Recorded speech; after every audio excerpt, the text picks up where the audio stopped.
On doit respecter la mort, en particulier celle d'un pape. La mort d'un pape, c'est la fin d'une époque, d'une période, d'un cycle. Mais on a le droit d'analyser, car le pape est un chef d'État et un chef d'Église. En tant que chef d'État, le pape François a toisé la France, lui témoignant à plusieurs reprises du mépris.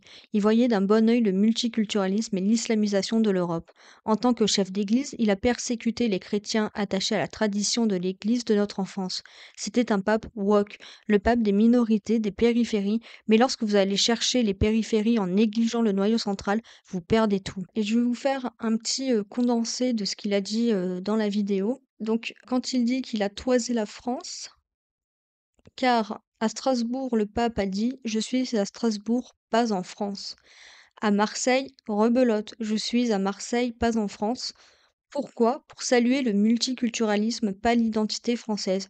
Il voulait honorer la mosaïque, pas la nation. Il a qualifié l'Europe de vieille fille stérile et l'arrivée des migrants pour lui, c'était une bénédiction. «Oui pour le Sud», disait-il, «et si on doit lâcher le Nord, tant pis pour la France, tant pis pour Londres». Quand il parle de persécuter les catholiques, de la tradition, la messe en latin, les chants grégoriens, les petites églises de campagne, il les a marginalisés, réduits au silence. Pendant ce temps, il glorifiait les périphéries, les minorités ethniques, les minorités SUL, les militants wokistes. C'était le pape des autres, le pape des marges, mais pas le pasteur de son propre troupeau. Philippe de Villiers a vu juste, ce pape a tourné le dos à la France et à l'Europe, il a piétiné la tradition, il a préféré les slogans au sacrement. Mais il a oublié une chose, le pape des migrants ne vivait qu'avec des gardes suisses.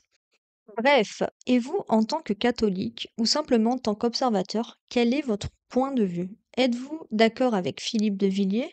Pensez-vous aussi que ce pape a tourné le dos à la tradition, qu'il a fait du mal au catholicisme?